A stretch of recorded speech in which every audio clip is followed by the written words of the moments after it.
You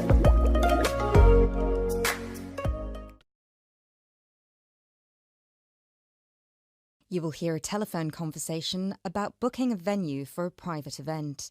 You have 30 seconds to look at questions 1 to 10.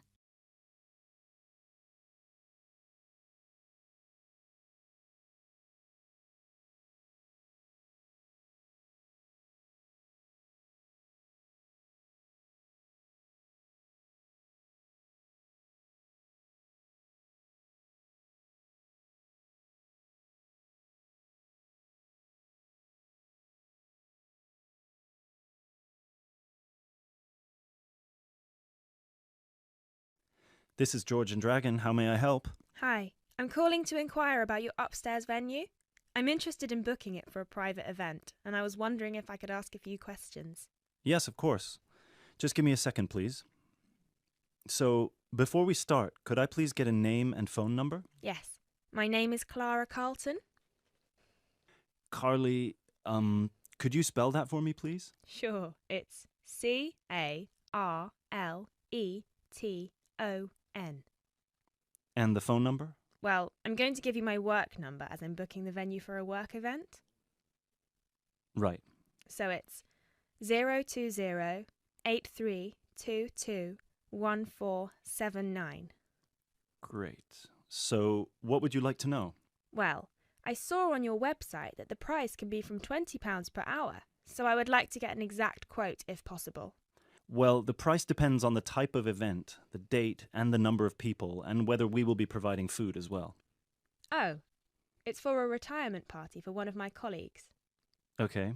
And for which date is that? Well, we were thinking next Tuesday, the 31st of May. Okay.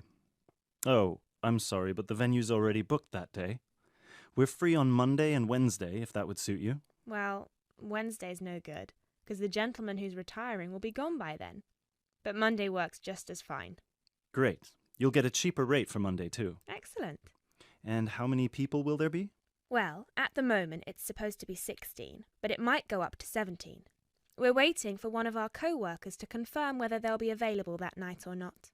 The boardroom in the venue only has space for 15 people, I'm afraid. We've got enough standing room for about 15 extra people. Is that all right? Oh, I'm sure it'll be fine. We won't be sitting down much anyway. Would it be possible to provide 2 extra chairs just in case, though? Yes, of course. Great. And finally, will you be needing us to provide food as well? Well, we'll be bringing the cake, but I imagine that yes, we will be ordering some food as well. What are your options for nibbles? Well, we've got quite a vast selection depending on which type of menu you're interested in.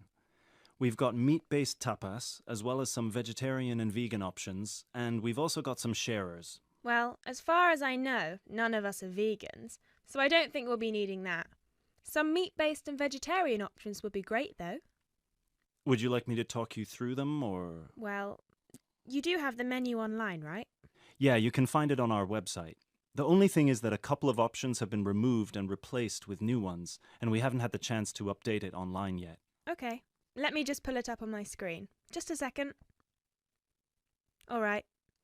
So, in the meat-based food section, the dishes that have been discontinued are the mini fajitas and the pulled pork bruschetta. Oh, that's a shame. The pulled pork bruschetta looked really nice. Yeah, but we've replaced them with 2 new really popular dishes. We've got a trio of sliders, which is 3 mini burgers, made one each with chicken, beef, and pulled pork, and we've also got ham and cheese croquettes. Oh, that sounds nice. So I'll have 7 of the mini burgers then. I see you've also got vegetarian croquettes. Are they still in the menu? Yeah, we've got the vegetable croquette and the potato croquette. And how many croquettes are there in each dish? The vegetable one is 5, the potato one is 4. Okay, so I'll have 2 of the vegetable croquettes, and I'll also have 2 of the ham and cheese ones, please. Great. Anything else? Well, I don't know. It all looks so nice. What would you recommend? Well, what I would recommend is the simmered squid. It's slow cooked in wine and served with potatoes. I'd also recommend the hummus platters. Our chef actually makes his own hummus, and it's one of our most popular sharers. And of course, all of our salads, especially the Caesar salad, we're famous for them. Right. So I'll go for 5 hummus platters. Or should I get 6? No, you know what? 5 is just fine. I won't be having any of the squid. It sounds lovely, but I'm just not sure how popular it would be with my colleagues. Yeah, fair enough. And finally, 1 Caesar salad and 1 vegetarian, the goat's cheese one. Great. And just for the final question, for how many hours would you be booking the venue? Well, we'd be arriving straight after work, so somewhere around 7 p.m, and I'd expect we'd need it until at least 9 p.m, maybe even 10 p.m, so... So 3 hours? Well, probably, but let's make it 4 just in case. Right. Great. So just give me a minute and I'll get back to you with a quote, all right? Yes, of course. Hi. So I spoke to my manager, and the total with the food and a drink starter for 17 people would come up to £318.95. Okay. But he'd be happy to offer you a 5% discount, which would bring the total down to just £303. And that includes a pint of any beer, a glass of wine, or fizzy drink for each person. Okay, that sounds reasonable enough. Let's go for it. Right. So I would just need a deposit of...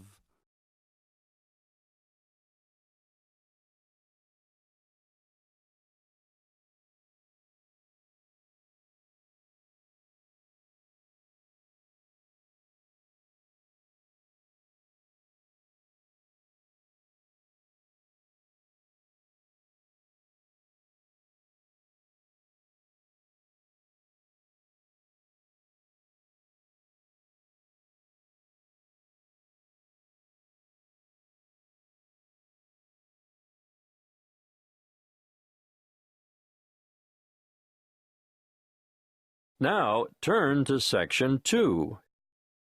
Section 2. You will hear a parent educator talking about childhood accidents.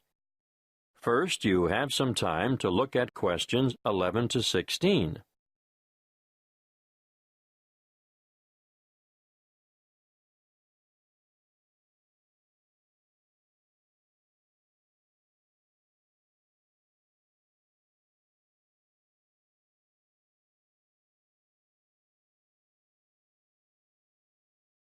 Listen carefully and answer questions 11 to 16. I'm sure you are all aware that babies, infants, and children are exposed to an enormous number of potentially serious accidents all the time. Accidents where vehicles are involved are always awful, but particularly so when children are injured. Now, of course, most should never happen, but unfortunately, the casualty lists increase every year. It still surprises me that so many youngsters fall from shopping carts, for example. With small children, however, the highest proportion of accidents will occur inside the house or in the backyard. Many of the risks are obvious, but are often ill-considered, even in well-organized homes. Older children are exposed to a greater number, for they are also open to the hazards of the adult world. This should be kept well in mind by parents. Education is vital. There are some very good television shows which do the job quite well, but children should be educated from the moment they learn to crawl, and so I'd say the best teachers are parents, who can instill safety habits in the responsive minds of their children by constant repetition. In this way, they will gradually learn to avoid the danger zones. Of course, if they go to preschool, there'll be fewer hazards there, but I'm going to cover a few of the important household areas now. Firstly, kitchen hazards. The family kitchen is actually no place for a child, although children may spend a lot of time there with their mothers. All I can say is never leave saucepans on stoves with their handles jutting out. It's easy for little hands to seize hold of them, and adults can even catch themselves on them too. Scalding is a serious issue for grown-ups and children alike. If you are transporting dangerous items about the kitchen, always look to see where children are standing. Hot items are naturally high risk. Cooking with an infant at your feet can be very dangerous. Be careful with sharp and heavy objects as well. And not the least of dangers is treading on the child, or their hands or feet at any rate. Let's move on to poisoning now. An amazing number of household items are potentially lethal to babies but are often carelessly left around. Bleach, drain cleaner, and similar items should be kept out of reach of infants, who have no idea of their risks. And a word of warning here, never reuse juice bottles as containers for lethal fluids, and never leave these items within access of infants. Playground equipment deserves a mention too. Even in the most skillfully designed playground, accidents occur. We all enjoy the seesaws, but do make sure that they are evenly balanced. Personally, I don't understand the attraction of the roundabout. It makes me feel sick to my stomach, but the little ones enjoy the ride. Swings are great fun, but children just don't understand the danger of a swing suddenly coming back and striking a standing child. The results are often big bruises or even broken bones. Fractured skulls are the worst playground injuries I've seen, and these are common when young ones fall from a height such as the top of a climbing frame. I think the slides are much safer.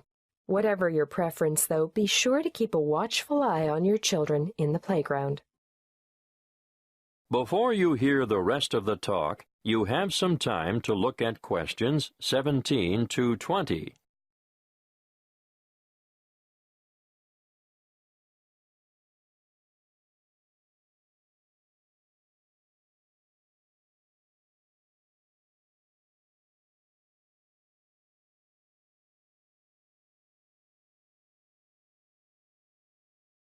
Now listen and answer questions 17 to 20. We're up to bath time now. You know that you should never leave a baby alone in a bath, because it's possible for babies to drown in a few centimeters of water. But how many of you have been tempted to go and grab the phone when it rings? My advice to you is to let it ring. And remember when you're filling the bath to put cold water in before the hot to prevent severe scalding, in case baby climbs in before it's ready. Moving on to electrical dangers, first of all, power points. These have a fascination for toddlers, and they'll shove things into the holes like hairpins, nails, screwdrivers, you name it. Points should always be fitted with protective plugs to prevent this. Teach children to respect all electrical appliances because they are all potential hazards. Do I need to mention cigarettes? Unfortunately, I still see parents smoking in spaces where their children have to inhale the cigarette smoke. We all know the dangers of secondhand smoke. But even leaving a packet of cigarettes within reach is dangerous because eating just one cigarette may poison a small child. If quitting the habit is too difficult, please ensure all tobacco products are kept out of reach and smoke outside. Lastly, given our cold winters, I need to warn you about heating systems. Open fires and heaters must be covered by protective devices. Even radiators and other sources of heat, which are attractive to children, can cause a nasty burn on sensitive young skin. Remember, there is never a good time to leave infants by themselves in a room where there is an unprotected source of heat. That is the end of Section 2. You now have half a minute to check your answers.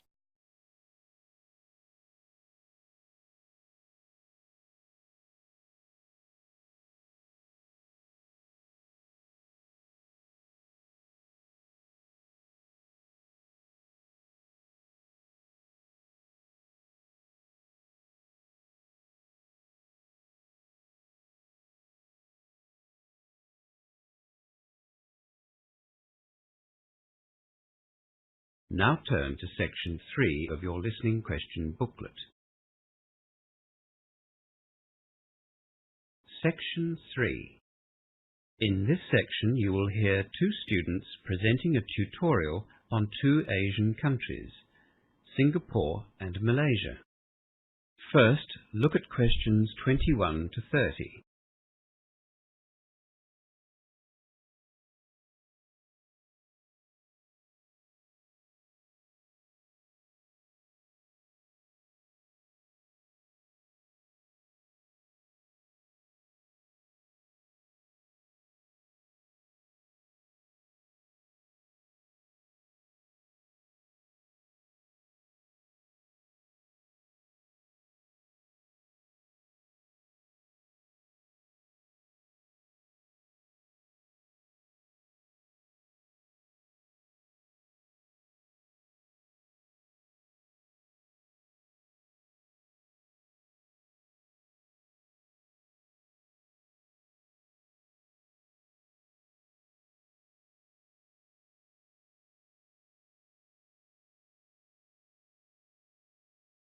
Now listen to the two students and answer questions 21 to 30. Nancy and Jenny are presenting the first of our profiles on Asia today. You looked at Singapore and Malaysia, didn't you? Yes, and we found lots of similarities between the two countries. Did you follow the outline that I gave you? Yes, we did. First of all, the total land area of Singapore is 630 square kilometres, whilst Malaysia's was 329,758 square kilometres. Obviously, Malaysia is a much larger nation with a bigger population, almost 24 million. It is bigger than Australia's population, in fact. We have 19,700,000. Singapore has just over 3 million. Did you look at their population mix?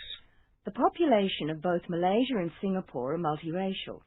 They each have a mixture of Malays, Chinese, Indians, and other ethnic groups as well, who all live quite harmoniously together. The breakdown of the population is different, though. In Malaysia, the Malays, or Bumiputras as they're called, outnumber the Chinese and the Indians. They make up about 65% of the population. In Singapore, 3/4 of the population is Chinese, with only a few 100,000 Malays and Indians. English is widely used in Malaysia, as well as in Singapore. Yes, they all study compulsory English at school, and adults use English a lot in their daily lives. For many years, Singaporeans have been sending their children abroad to study in English-speaking countries. And in recent years, Malaysians are also studying overseas and getting overseas work experience. Australia has had a fairly stable relationship with Singapore over the years. Can you briefly talk about that? Yes. Singapore and Australia have always maintained a friendly and warm relationship. As Jen said, many students come to Australia to study here, and often they stay here to work. Similarly, lots of Australians live and work in Singapore. Singapore was one of the first Asian countries to really take advantage of its geographical location and the technological advances that were made at the end of last century. It has a strong economy. Singapore and Australia signed an expanded trade accord in February, which covers all sorts of subjects from education through to customs procedures at the airports. It's accepted that this accord will really strengthen ties between the two countries. So trade between Singapore and Australia is continuing to grow. But we're not one of Singapore's top 3 trading partners. They're the US, Japan and Malaysia. Yes, and interestingly, but not surprisingly, I guess, Malaysia's top 3 trading partners are the US, Japan and Singapore. Yes, Singapore and Malaysia are neighbours, so you would expect that. What did you discover about the relationship between Malaysia and Australia? Well, it hasn't been as stable as Singapore and Australia's friendship. Malaysians and Australians get along well on a personal level. There have been an increasing number of tourists travelling between the two countries, so it isn't just the students who are coming here. Historically, Australia and Malaysia, and for that matter Singapore as well, have a lot in common, with the British colonialists. Malaysia now doesn't want to blindly follow Western ideas, which is fair enough. Yes. This is something that we'll talk about later in the semester.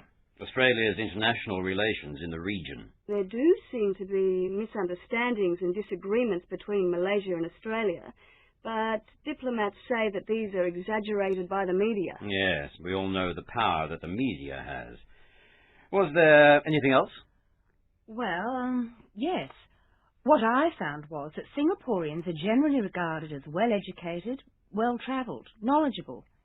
They enjoy a quality of life that is envied in other countries, especially in other Asian countries. The Singaporean government is spending a lot of money on education and technology. Is this going to continue? Did you look at the government's agenda for the future? They're developing a knowledge-based economy. Unlike other Southeast Asian countries, Singapore hasn't been dependent on the production and export of commodities. They intend to be IT-driven, with a highly skilled economy. I see. And how did this differ in Malaysia? Well, the Malaysians are very enterprising people. They're well-educated and highly skilled too. Like the Singaporeans, they've got a strong work ethic. We both felt that of the two countries, Malaysians were much more Asian in their way of thinking, although they seem to mix Eastern and Western traditions easily. This could be one of the reasons that tourism is doing so well in Malaysia.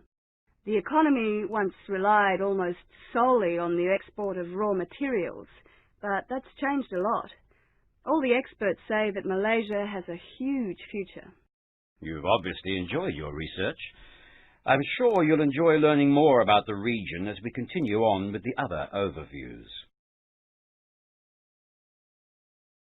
That is the end of section 3. You now have half a minute to check your answers.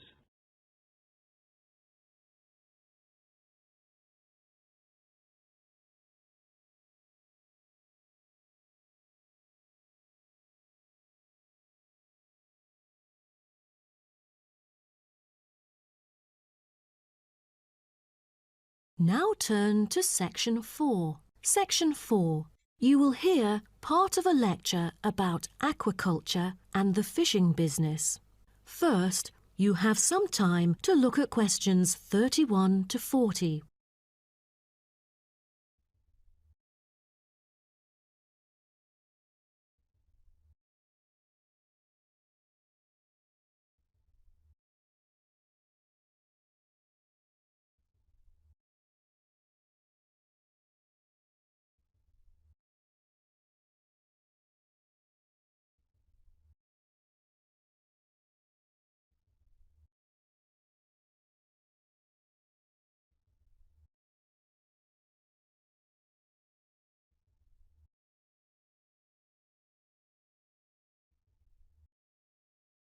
Now, listen carefully and answer questions 31 to 40. So, what I'm going to talk about to you today is something called aquaculture. It has been responsible for the impressive growth in the supply of fish for human consumption.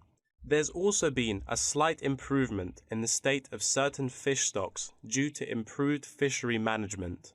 Aquatic food production has transitioned from being primarily based on the capturing of wild fish to the culture of increasing numbers of farmed species. In recent years, a type of genetically modified salmon has been farmed in the New England region, produced by a Massachusetts-based biotech firm. This type of fish is engineered to grow twice as fast as its conventional farm-raised counterpart. As a result, this increases the speed of the local aquaculture industry development, and thus reduces the fishing pressure on wild stock. But local residents have expressed their concerns on the potential negative effects on the ecosystem should those GM fish ever escape into the sea. Stronger, healthier and faster growing, these fish might cannibalize others or outcompete wild-type fish for food. Local decision-makers and regulators have thus pushed forward a number of measures, making it impossible for most GM fish to mate. A small percentage is able to breed only within confined pools. Despite the economic boom of genetically engineered fish, culturing traditional types of fish is still mainstream among fish farmers. Most of them prefer fish with special features, such as tuna. It is a source of high-quality protein with almost no fat. It also contains all essential amino acids required by the body for growth and maintenance of lean muscle tissue. With high nutritional value, this kind of fish will always be popular in the fish market. For the fish farming industry, incidents of fish escaping the farms has been a troubling issue over the years. Due to bad weather, nets that used to hold the fish were often destroyed. Thousands of salmon, worth nearly 220,000 euros, escaped from a fish farm in the Norwegian region in July, raising fear that they would breed with wild fish stocks. Cages were thus built to withstand storms. The frames of the cages are made of PE, which is dedicated to marine use. This material has trustable strength, resilience, and tenacity. To further strengthen it, strong nets without knots are used to support the cylindrical frame.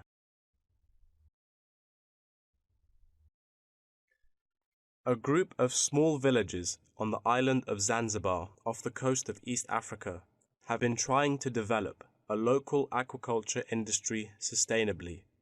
They use a land-based production system that is both economically and ecologically sound.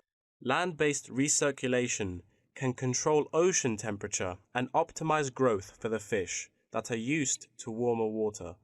All organic waste from the fish is held on land, with incoming water sterilized to avoid disease, which has historically plagued ocean-based farms. The lack of disease means that no drugs are administered to the fish.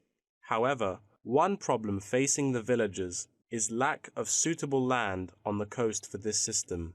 Hotels and beaches open to tourists take up most of the coastal area. Another problem facing local fishermen is the scarcity of young fish used to breed the species. This predicament stems from overfishing during the previous decades. The local commercial fishing industry has been reduced by 50% for this reason, and the aquaculture industry has yet to thrive. The government has taken a set of initiatives to safeguard native aquaculture and the fishing industry.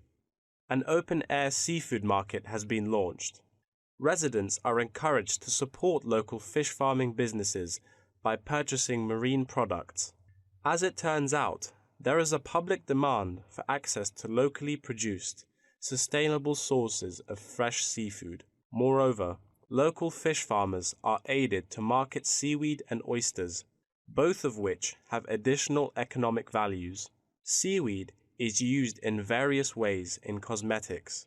Seaweed extract is often found on the list of ingredients constituting creams, soaps, shampoos, powders, and sprays. It is said to be useful in various ways, including the relief of rheumatic pain and the removal of cellulite.